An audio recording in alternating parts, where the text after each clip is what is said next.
সুপ্রভাত বন্ধুরা, বারান্দার ব্যালকনিতে এসেছি বাপের বাড়িতে। তোমাদের আজ একটা নতুন জিনিস দেখাবো, দাঁড়াও দেখাচ্ছি তোমাদেরকে। দেখতে পাচ্ছ একটা মিষ্টির হাঁড়ি বাঁধা রয়েছে জানলার সঙ্গে সুতো দিয়ে। দেখো তো তোমরা চিনতে পারছো কিনা। পাখিতে ডিম দিয়েছে, তার থেকে দুটো ছানাও ফুটেছে। দোয়েল পাখি, দোয়েল পাখি এখানে বাবা একটা মিষ্টির হাঁড়ি বেঁধে দিয়েছিল সুতোতে, আর সেইখানে এসেই দোয়েল পাখি ডিম দিয়েছে, আর সেখান থেকে খুব সুন্দর একটু ছানা ফুটফুট করছে।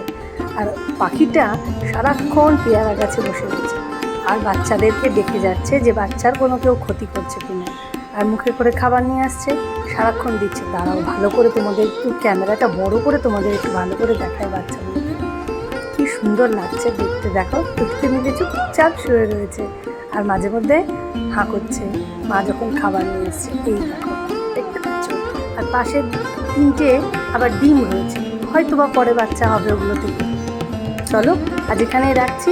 ছানাদের গায়ে এখনো লোম আসেনি, যখন তারা পরিপূর্ণ পাখিতে পরিণত হবে, গায়ে লোম আসবে, চোখ ফুটবে, তোমাদের আবার দেখাবো সেই ভিডিওটা। চলো বন্ধুরা এখানেই রাখছি, সঙ্গে থেকো, পাশে থেকো, ততক্ষণের জন্য টাটা।